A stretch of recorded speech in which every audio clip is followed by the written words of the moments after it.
Hey, welcome back to Mortgage Meet, marketing, education, activities, and tips for mortgage loan originators. Tim Cahill, once again, sir. Hey, good morning. Good morning. Good to see you. Always a pleasure to see you. Yep.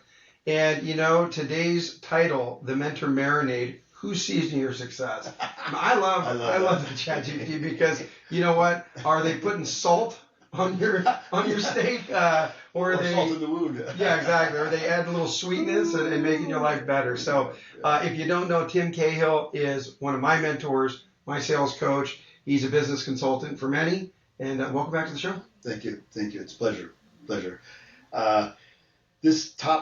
want to talk about. Well, first of all, Yard House was popular. Is anything changed? Yeah. Are we eating anywhere else nowadays? What's funny, we're in this more healthy. We're not eating out as much. Uh-huh. So I don't get out as often to eat out. We're eating more at home. My wife and I read this book, Super Gut. And so we're trying to attain to our guts and stuff like that. So, but no, that's still by far. If someone said let's go have a value-oriented meal, I would say Yard House still. Yeah. Well, the nice thing about Yard House too is that not only do you get a good meal, you can also get beer. I remember when they used to have those. I don't think they do it anymore. They have those huge ones that were like, you look all crazy. You're like, okay, hey, get me a beer. Look at the end. Yeah. That's a real drinking problem. Yes. The problem was just being able to pick up the glass. Right. And the tab. Who's going to pick up the tab? Yeah. Yeah, especially if you break them. So with that, we'll leave that for the janitor. Clean up. I always tell everybody I'm a VP and a janitor, right? So we clean up messes. But so tell us a little bit. What is really a definition of a mentor? Well, I have a couple of quotes I like. One of them is from some ancient wisdom. It says, "As iron, sharpens iron, so one man or one woman sharpen another." Uh-huh. And then recently I had a chance to join in the Mind Valley workshop in LA, 2-day workshop on essentially being the best you could be of yourself. Uh-huh. And one of the quotes from that I really liked was a speaker named John Lee was sharing. He said, "Your circle shapes your results." And so let me give you the full quote from this guy because I think it makes sense. So before you go to that, that's the one thing I always have heard, and I think my dad instilled in me, years ago. It's like, don't hang out with those kids. Right. Yeah. Right.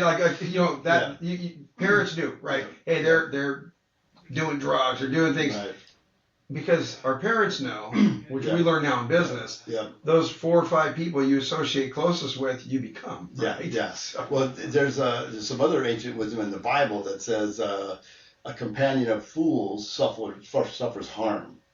Yeah. And so I have come to realize that you can tell the trajectory of someone's career by who's in their life. Mm-hmm. If I'm thinking forward on how I want to be the best version of myself, husband, father, grandfather, son, all those key things that actually are real life. Yeah. Who's in my life? And you can tell almost everything. So, but this guy's quote I thought was pretty good. He says, "Go through your phone. Ask yourself, who's lifting you up? Who's draining you down?" Yeah. Says sometimes the most loving thing you can do is let go with compassion, because your tribe doesn't just reflect you, they shape and they season you. Yeah. And so I think people have kind of caught on to that, for the most part, that who's in my life is really going to impact me. And every once in a while you need to, I would think more regularly than once in a while, it's good to step back.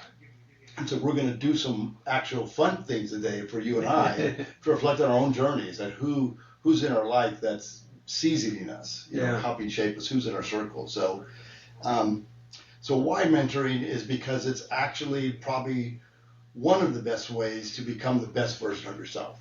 Mm-hmm. Is to have people around you that actually care enough to help look forward and help you get there. When you and I started 5 years ago, right? Crazy. Talk about on a napkin type of thing.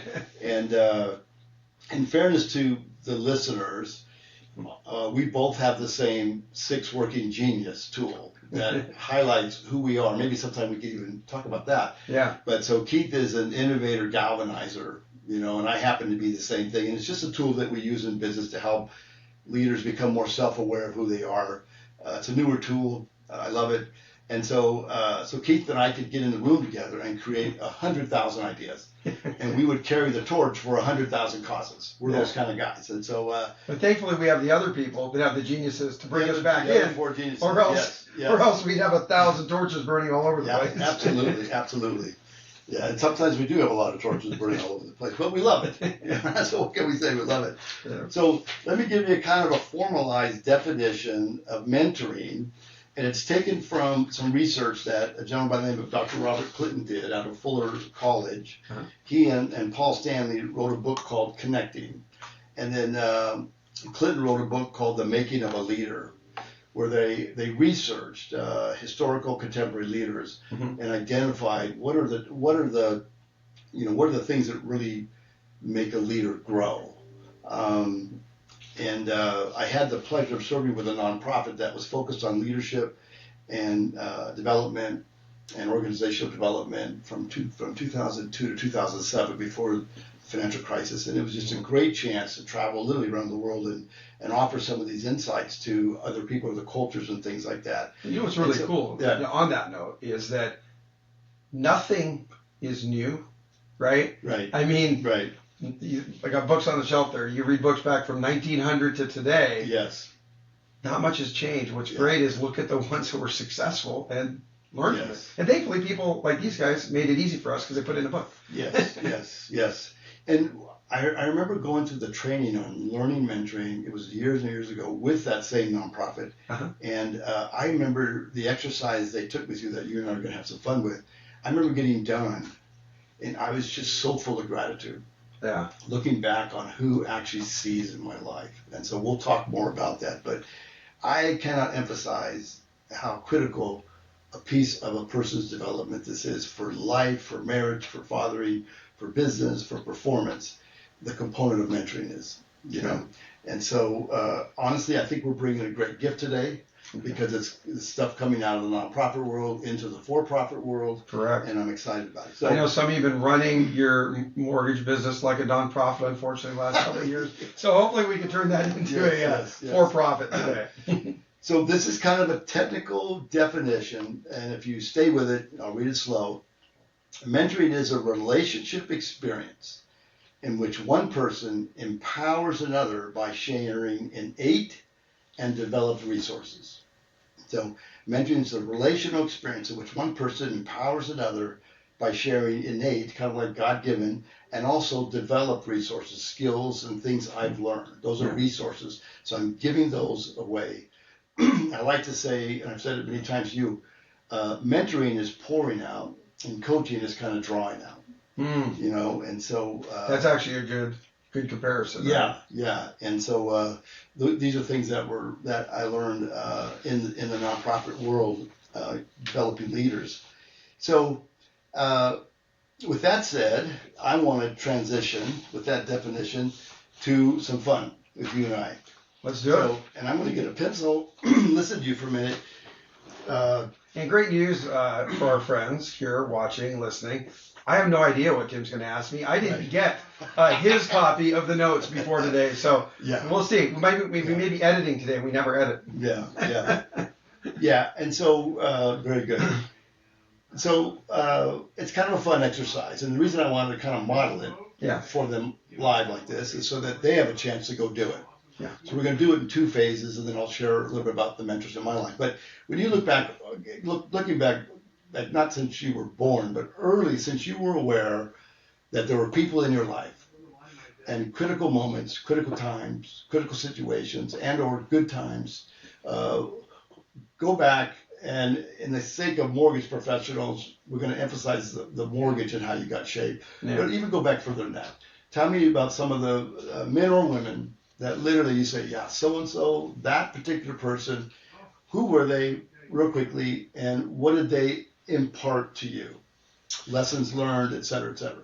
You know, it's interesting. So, I mean, if I go back to like my career of sales, I even think about that per se, right? Yep. I worked in a sushi bar in high school. And some people have heard this story before, but the short version is I learned very quickly that if you had a higher ticket, you typically had a higher tip. So things like bringing another beer to your good customer that you knew always wanted another beer. Things like dessert first. This is a good one because I never forget this. And this goes to Keiko Tanaka, who was probably my first mentor in anything. She was the owner of the restaurant, and she empowered me to actually manage the restaurant on Sunday nights so she could have a day off. So, I think back. Wow, that is cool. Yeah, which, who knows what she's up to now. But I still remember, like, we wouldn't always have green tea ice cream, right? It was like a dessert. And so you'd have your regular customers come in and say, if you wait to the end of the meal, and he said, oh, hey, did you guys want dessert? You want some ice cream? Oh, no, man, I'm full, right? Pushing the plate away. But if they came in and you said, hey, great news, Tim, you guys, we have green tea ice cream today. You want me to put a couple aside for you guys? They'd say, heck yeah, right? And then you just brought it. That's brilliant. Right? Brilliant. Ticket was higher. So anyway, that was one that I remember, and that was thanks to Kate. So I'll try to give the short version of my life. Then I spent a good deal of time with a company called The Good Guys. They were kind of like the Best Buy today. Yeah. Remember them, yeah. And I don't think there was a better organization that taught us about sales as a company. Okay. They would fly everybody up to San Francisco, or Brisbane, I believe it was, once a year for a day of product training, sales training, before you even set foot on the sales floor there. They had a week of training down in Tustin. I remember going through it, match and mirror, role playing, stuff that you never knew at 20 years old, right? Yeah. And I had a few mentors over the years there, and I tried to think back of maybe who was, some of the store managers. I wish I'd drawn a blank on the one, but I was a manager trainee for a period there, right? Which meant you had some authority, you could approve a few things, but you had the store manager was kind of, helping you out, right? Like to get you along. Yeah. And Pete was a store manager, which I knew, remember to last Pete, I wasn't prepared for this. No. But right down here in Montclair, close to where we're at today, I worked there and just learning and getting leadership. And there was a gentleman named Chris Magis who was actually an expert in the audio video side. And he really took me under his wing that I can remember of learning audio video for real. That's one thing I would say about that company when I worked there. They really, really were knowledgeable. Wow. And so that part of my life, I'd say Chris did a great deal to help me understand it. And store manager gave me an opportunity to get in management. I did end up managing for them for years. That's and fantastic. Then I had this great idea. At your mid-20s, making $70,000 a year, doing pretty cool, got the Beamer. It's like, I got a great idea. Let's just throw it all away and get into the mortgage business, And the first gentleman that took me under his wing was Jerry Stapp, local here, also in Rancho. And, we had mutual friends. We used to play poker together. And I started watching him and his wife grow in this business. And it was a great opportunity. I wouldn't be in this business today if not for that opportunity. And from that, we did retail at that time, got into wholesale. And now we'll get to the more focused point of probably what's shaped my life over the last 15 years. Yeah. Gilbert was my manager at a company called, it was virtual lending, but it was Lydian Private Bank. And he was an amazing man, rest in peace. He unfortunately passed away a few years back. He was not like a boss. It's the first time I realized, as a sales professional, I think I was professional, did pretty good. As an account executive, you're calling on offices, and to have someone who had your back rather than was telling you what to do. Mm-hmm. And he was the first one that I really experienced that in my life was with Gilbert. And, fast forwarding through life, when I launched the cell phone charging company, he was actually ill at the time, but I remember he came up to Vegas. We had the launch there, and he was the first one to like our Facebook page. We made it live. It's amazing, man. But loved having him in my life. Wow. Supportive. And again, I think he's where I learned that you could show and support, not tell someone what to do. Fast forward a little bit further, spent a great deal of time with Caliber Home Loans. Really, really strong manager there who's a personal friend of mine who's actually another guest on the show, is Alex DeHaro. Mm-hmm. When I would go out into the field, he would come side by side with me. Wow. And, they say in sales, the hardest door to open is the car door, right? You go out, you sit in your car, you're like, oh, and I mean, I've been doing this so long, there's I don't think I get that feeling anymore, but I remember sitting there going, man, what if I go in this office? What if they don't like me? Yeah. Or I mean, if I just don't like me. No, but what if they're mean? Yeah. What if they, Yeah. I mean, are they going to kick your ass? You know what I mean? Like that's, Yeah. no one's going to beat you up, right? But there's this fear. And that was one of the nice things about, Alex would come in and he could talk to the brokers like buddies. And actually, the gentleman I work with today came from that, Yeah. So I think that was in this business very, very supportive. Still talk to him all the time. Yeah. Also, Chris Mazzillo was a manager of mine, and still talk to Chris periodically. We just recently had a promotion. Congratulations, Chris. Yeah. But I think that's really cool that you can talk to these people. Yeah. And I have been blessed because when I was at Caliber, we had a lot of great leadership go through there. Phil Shoemaker, John Gibson. I mean, so many of these people that we got to work with. Yeah. I do believe I was fortunate enough to hopefully take a little piece from each one of those into the endeavor that I do today. And my current mentor is Cameron Akbar. We work closely together. Amazing man. So that's my journey thus far. So how'd I do? Oh yeah, you did. So what's interesting is that I'm sorry. Yeah. One that I left out who was with me the entire way, and I think of all the time is my father. Okay, so I was going to go there. Yeah, and it's it's tough still because I still he passed away a couple years ago, but even on the weekends I'm working on the house, and I think, why does my dad show me? If you go camping. What? Give me some of the things he imparted to you, where he gave you his. Okay, when you go camping and you start a fire, you can only use one match. That was a game we would play. You had to have all the tinder just right. He taught you how to set up a fire. How to set up a fire. How to go fishing. Yeah. How to pay attention to your surroundings when you go hiking. We didn't have phones a lot. Yeah. And nowadays we don't have reception. But paying attention to where the sun was at or how the trail went. Looking for landmarks above the horizons that you can kind of see. So that was amazing. And then also, my grandfather was very handy. He actually made furniture and stuff. I have very thankful. I have a table in my house my grandfather made probably 100 years ago. Oh my gosh. And so I think hopefully it kind of came down. People ask me, I do a lot of my own home improvement project stuff. Yeah. And I just like to do it. It gives me a sense of accomplishment when it's done. And I do feel a little bit connected to my father because we would always share those things. That's beautiful. Sorry, I wasn't going to leave you out of that. He's the number one mentor. Part of the reason I was going to go there is that the outside this office and the greater office we're in is his artwork. Yes. And the day that I saw you, I have not been mentored as well in the art capacity as I would like. But so what I observed was just what a beautiful thing for a son to bring some artwork of his dad's in and have that connective sense of his presence even around us here today. And so it's just my dad wouldn't want paintings sitting in the closet. Yeah. So. Yeah.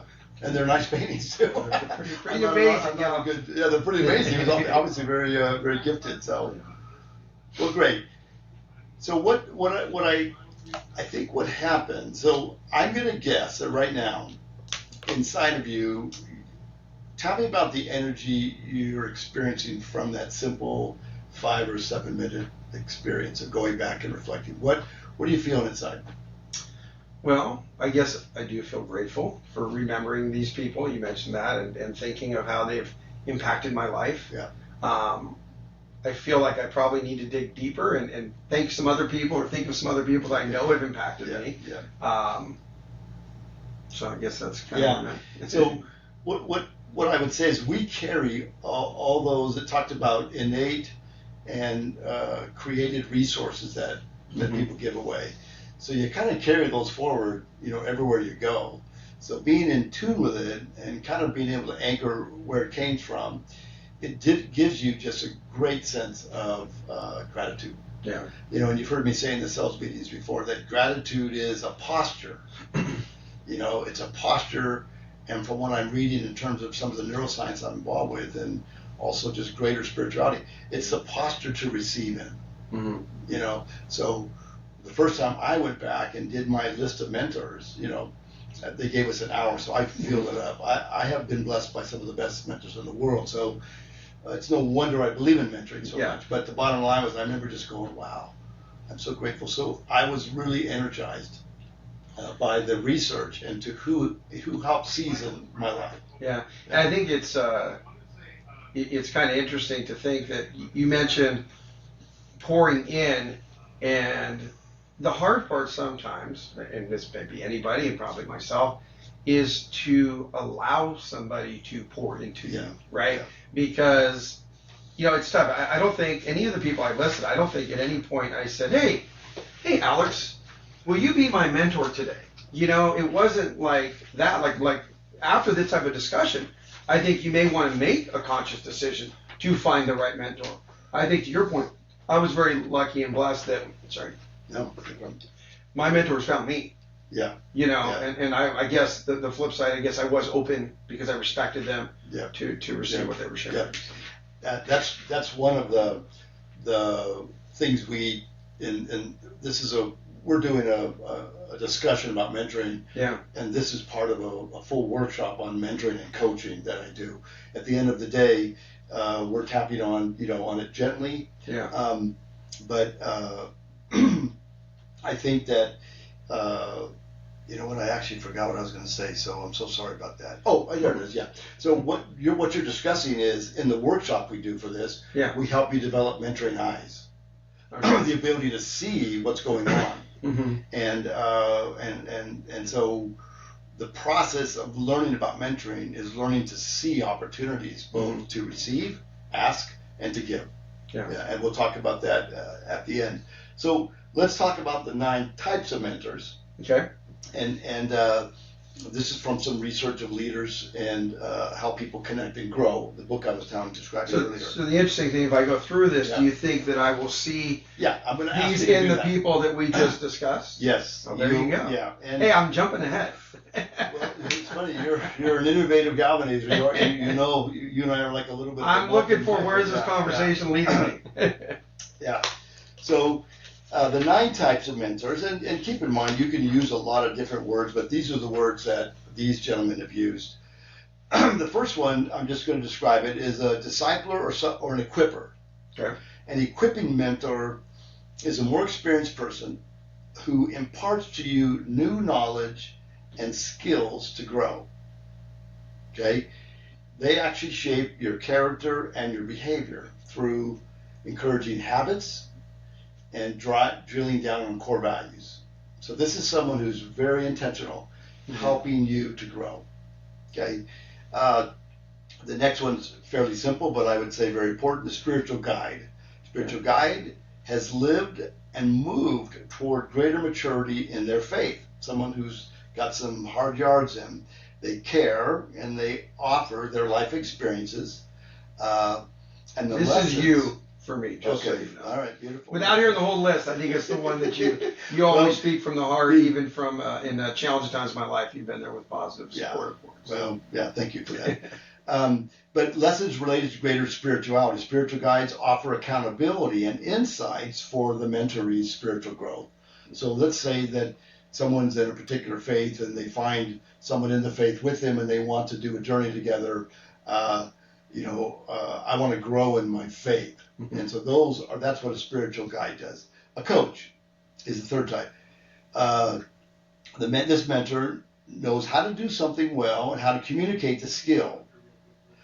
The coach uses questions to help others discover greater self-awareness.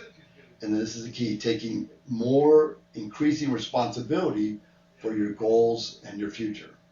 Okay, this might be the one yes. for me. Yeah. You're like, I don't think so. You're going down the list. You already know where you're at. Well, I mean, to a degree, but so remember, mentor is pouring out and coaching is drawing out. Yeah. So we took some of the salespeople through a workshop on high payoff activities. Yeah. And then we worked it.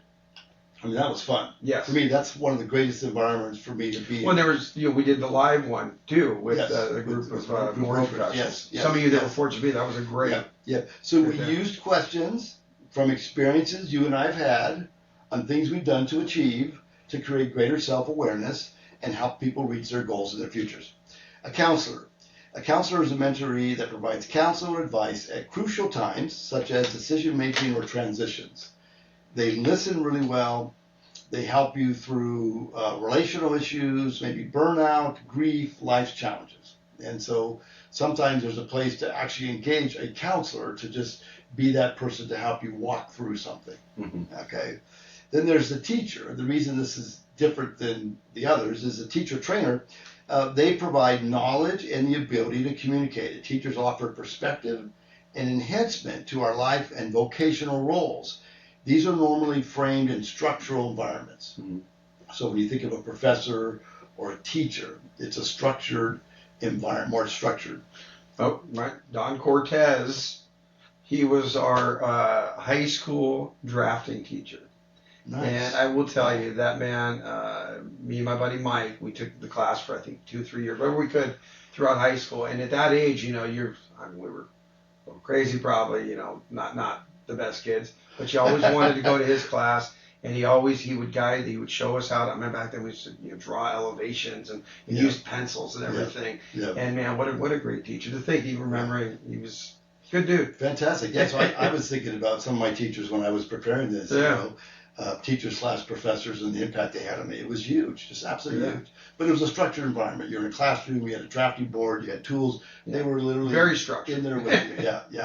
So the next one is a sponsor. This one really gets overseen quite a bit, but a sponsor has credibility and positional authority within an organization, which enables a mentoree to develop and advance within that unique culture. Mentors often provide influence, organizational insights, and a measure of promotion to advance the mentoree's entry or pathway in the role the mentoree plays in the organization.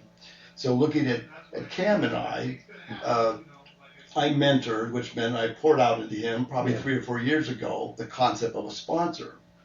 And we've talked about the times and places where he literally should be encouraging and sharing affirmations and more or less talking positive about each of his team members in certain contexts, if they're a qualified performing team member, to be able to send the message to the organization that this person is a valuable employee, a good team member, a good leader, et cetera, et cetera. So someone who has that kind of organizational role has the opportunity to sponsor a lot of people. And particularly when the nonprofit I was in, the gentleman that ran it, he would see young people with a lot of talent. And he would get them into mentoring and get them into processes to help them grow, because he could see them being part of the organization, 5-10 years down the road. Yeah, I think that's the interesting thing in life, right, is the older you get, there is something about wise with years, right? Yes. And I think that, the older we get, we can see sometimes in others, oh man, I just know this person would kill it. They may not have the product knowledge, they may not have what they need, but I can see that their passion or their desire you can't teach. And that's the great thing when you get to see that in somebody, they don't see it in themselves. Right. And I think this is where tools like DISC tests and the 6 working geniuses and other profile tools of self-awareness help someone, identify what their mentoring need is. And so I have a mentoring relationship now where the person has is very capable, little bit of struggle follow through.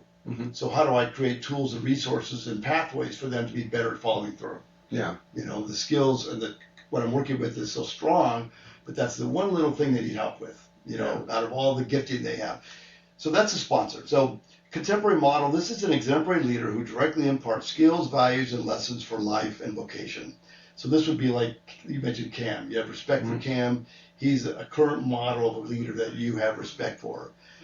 They demonstrate a pattern of life and leadership worth following. You see that, and it could even be, another father, you just see him living out his fathering skills really well, and they're a model. He may never even know that he's doing it, but you see the model, and you're attracted to it, and you want to follow it. And then there's the historical model. This is someone who has passed away, so this could be an author, someone from the past. This person is from the past who serves as a model through books, biographies, autobiographies. Empowerment comes through example, their life lessons, their life values, and the impact of their story. So one of my good friends reads every book he can about Abraham Lincoln as an example. So And then the final one is number 9 is called a divine contact. And this happens by coincidence a lot more than people probably realize. But the divine contact is a mentor who surfaces at a critical, unplanned moment, who brings new insights, discernment, solutions, and resources at just in time. You know, could be supernatural encounters. You know, they just showed up just in time, and something in their world, just clarity came, and they shifted. So, looking at your list, you know, your people, you can take the time. Part of your takeaway assignment will be to go through your list and find out who they were, to be able to identify two things. If you did that, Keith, you would grow more in understanding mentoring, which at the end of the day, we talked about how, you know, the trajectory of your life, you'll develop mentoring eyes through that exercise. Yeah. Going back, and we did it in 7 minutes. Let me say this, this point for everybody who's been listening, and you know, it's a lot to probably take in, right? It's a lot of context. We're trying to give you a you know, half-day workshop in you know, 40-minute talk, but just, I think the one takeaway I would encourage everybody to do is to reflect on your life. We'll put a link, if Tim's okay with that, to maybe this list of mentors, and then everybody to maybe kind of play that game with yourself. See who's in your life, which one do they fall under, so that you can have you know, hopefully a better understanding of how they've touched you and shaped you who you are. What a couple of things I'll just share for myself. So I've gone through, because I have mentoring anchored into my professional development, you know, I created a thing called the Men. Okay. It happens to be the men in my life. And so there's 8 that invested in me on a very deep personal and professional level. And then there's 8 that invested in me at a professional and personal level in varying degrees. And I went through the list and I went back and put who they were in order to kind of connect what type of mentor was that.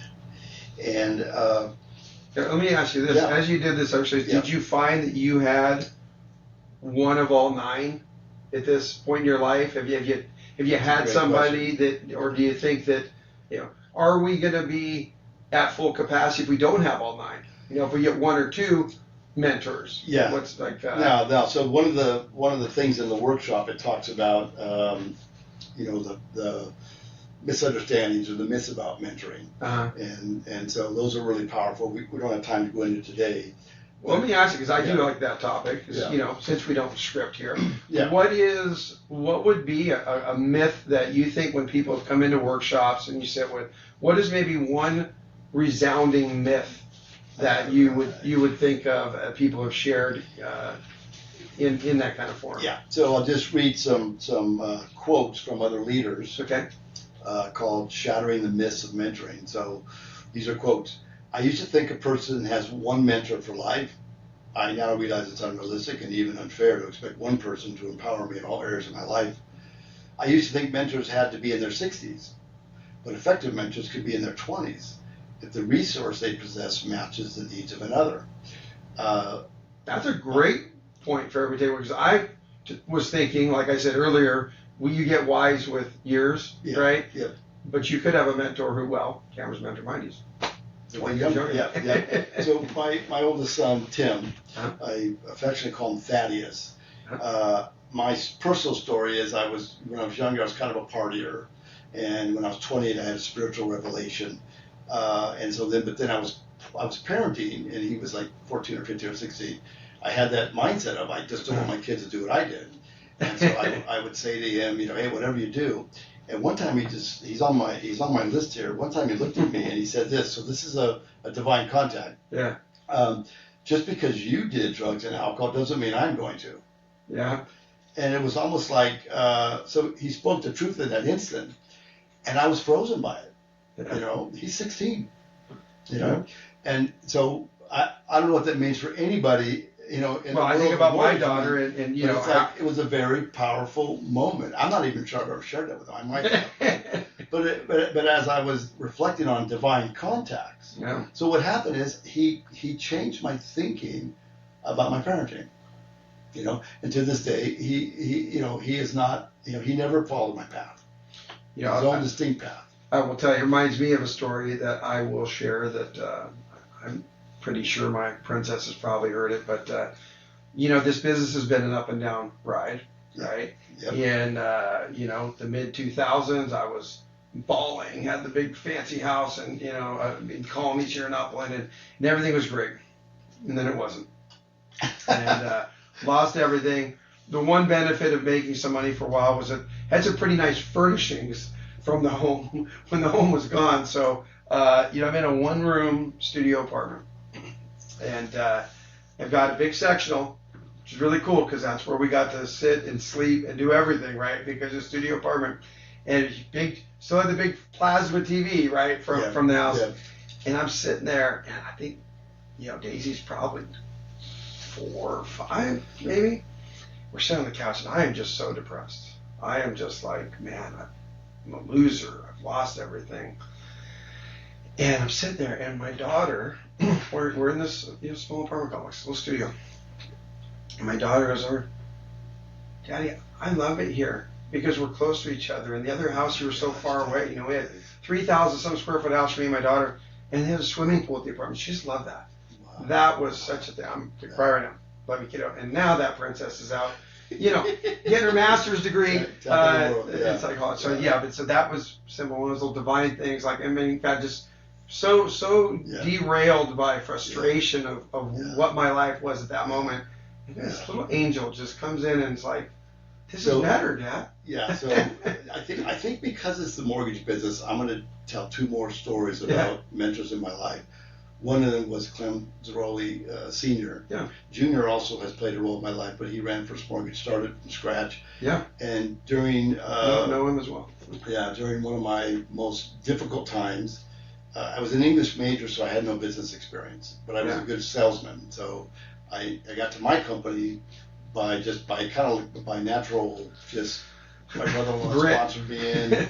I got going, but I didn't know what I was doing. And one of my favorite phrases I've learned from another friend of mine is, doesn't know what he doesn't know. And so that was my experience. But the point was, Clem Zeroli was over there in Diamond Bar. I was in Upland, and I went over there every week for probably, it seemed like forever, but probably every week I went for 6 months. Uh-huh. My business was struggling. He had helped me out personally, astounding, and he just poured into. My notepad was just filling up with things. Yeah. One of the stories I'll tell you is he had a 2-story building. We're walking up the stairs, and as a mentoring moment, he points the light, and he says, "Do you know how much that light costs? That little bulb?" I said, "No." He says, "It's $50 light." I'm like, he goes, "You know why I buy a $50 light?" "No, because it's going to last a long time, and every time I buy a cheap light, people have to come and change it. It's so high up." So he literally walked me around his office. What a great little thing, like the details, right? So, but he was known for being really wise, and still is wise with money. Yeah. And so, but he poured into me. They're taking you through the building of a big business and pointing out that that light bulb. Yeah, that's crazy. And the light went on, right? And then we went to the copiers, and then he went to the appraisal file that he kept. It was just a whole process of how he kept his fingers in into the business. Yeah. But anyway, so Clem Sr. is a dear, kind of a father figure to me of sorts. But I would talk about him very fondly, and he gave me so much time. Yeah. And just for free, I think it's the coolest thing. Every mentor that I list, I'm sure one on your list, he didn't pay them. Right. No, it was a natural. You know what I mean? It was like, we maybe did business together, so maybe there was an incentive to them in my success. But And then one of the most unique experiences I had was in the area of a divine contact. Uh-huh. At one point in my time with the nonprofit, I was actually taking men away for a day, day and a half a day, with the idea that they would be working on their life and their life plan, or just creating an environment where they're listening to what's right for them. Mm-hmm. And I would ask questions, and I would do some things like that. And so Daniel Harkavy runs Building Champions Coaching, incredible leader, incredible father, good man. And so he and I went to his beach house in Pacific Beach. And we're driving there at night. I flew up. The stars were out. It was a gorgeous night. And I've had experience where I kind of get, this can be a little bit cut into the supernatural edge, but I got to just be me. I would get some insights about dreams I had. Yeah. You know, and I would season the dream, and I would just wait, you know, for what was meant for me. And so what would happen is I would get some ideas of what my future was going to be, or even people around me in a dream. And so I was telling this to Daniel, and I said, do you dream? And he says, no, I don't dream. I can't recall my dreams. I said, really? Wow. You know, so I've just not met someone like that. Yeah. So he goes, we go to bed that night. Next morning we're going to do our debrief. And this was during the 2007-8 cycle. So tough as nails. Yeah. Well, that's when my... Yeah. That's when, yeah. Everything gone. Yeah. And so he comes down in the morning, and I'm up early and just kind of doing my thing. And I said, so did you have a dream? He said, no. He goes, oh, yeah, yes, I did. Yes, I did have a dream. I said, well, do me a favor, go upstairs and write it down. He goes upstairs and write it down. And he comes back and he says, I wrote it down, and I think I even know what it means. Yeah, so that's a pretty quick answer. Yeah. Keep in mind, these were one of the toughest cycles before this cycle that there was in mortgage. The dream was he's on a plane, private plane. His right arm man is next to him in the chair, Barry. He's here. His son Dylan's in the back seat. And the plane runs into some very serious turbulence. And he starts to take care of Barry, make sure Barry's okay. Are you okay, Barry? Are you okay? You okay? And then he wakes up. And at that point in time, he realized that he didn't even pay attention to his son in the next seat behind him. And I think his son might have been somewhere between 10 and 13, young boy. Yeah.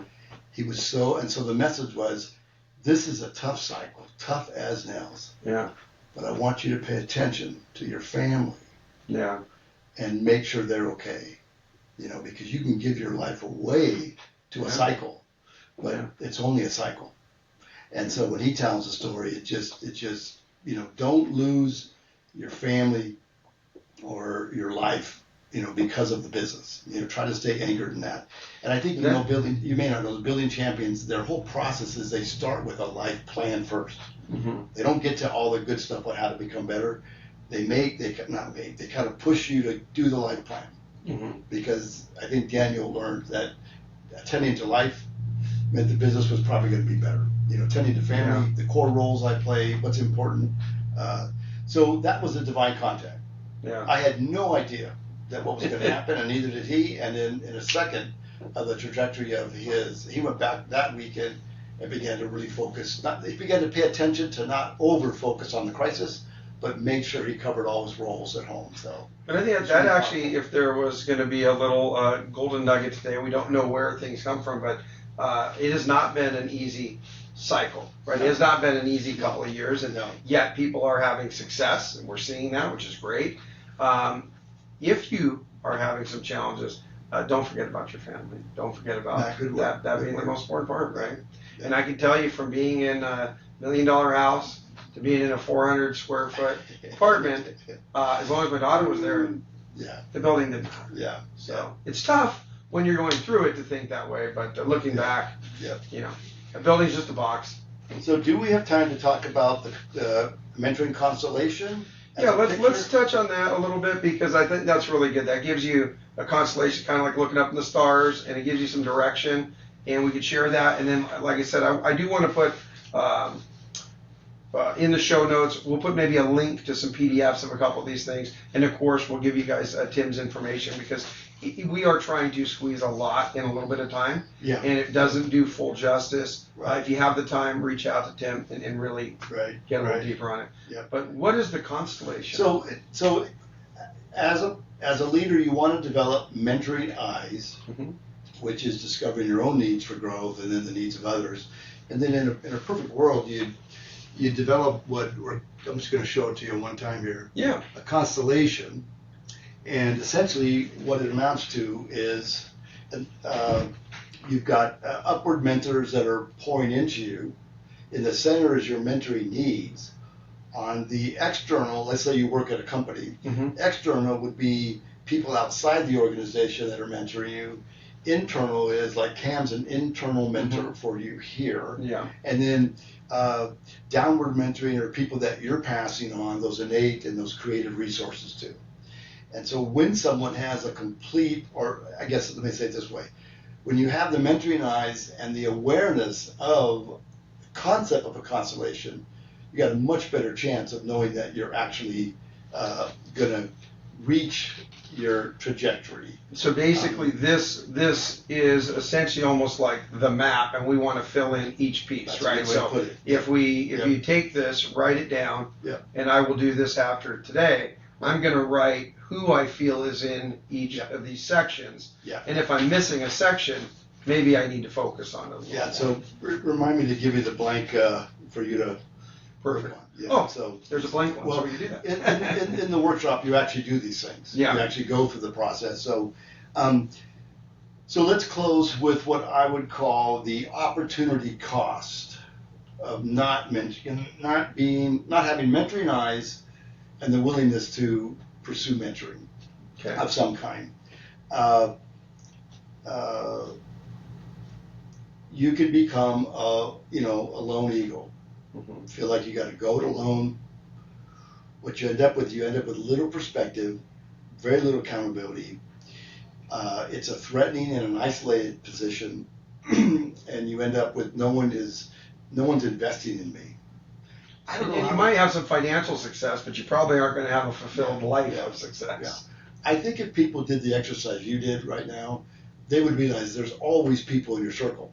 Yeah. You know what this John Lee said is your circle shapes and seasons your life. So it's a very natural thing to think this is my tribe, who I run with. Yeah. So you do have people giving their lives to you, whether you realize it or not. But being unintentional about it makes you a little bit more of a lone eagle. Or you can become authoritarian.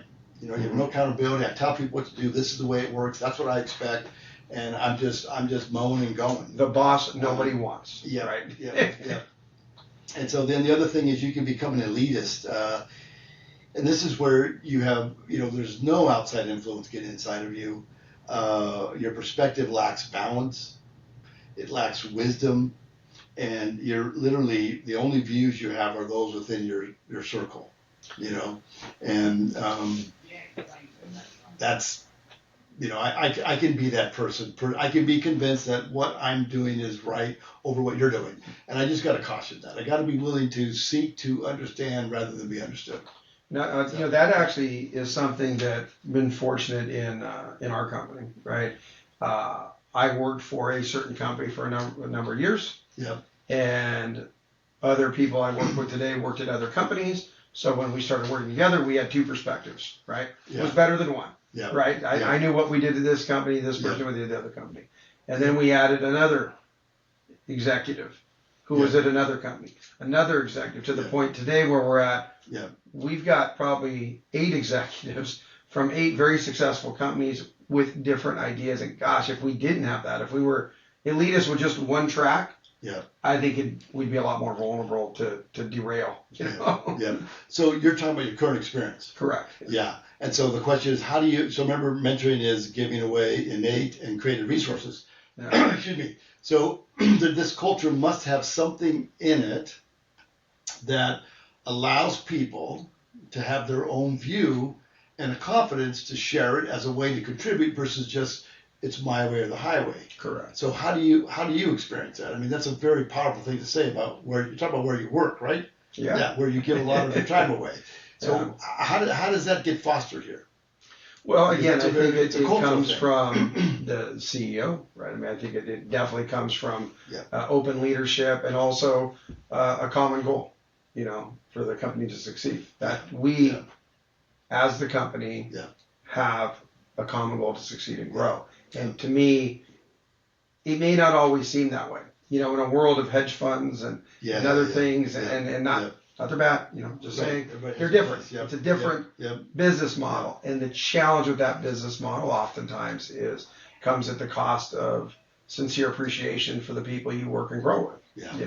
So again, that's my soapbox on it. But I see that the risk of that, we wouldn't be where we are today if we didn't open up to, if we were elitist, right? We didn't have that opportunity. So sorry for cutting in on the cost, but that. No, that's brilliant. I'm in the middle of starting on a journey with an executive who's thinking about changing companies, and the number one thing I'm pushing is that culture is the only thing that's sustainable, deep down. Yeah. And so I asked the question: what are 2 or 3 things that you would want in a culture that up till now you haven't experienced?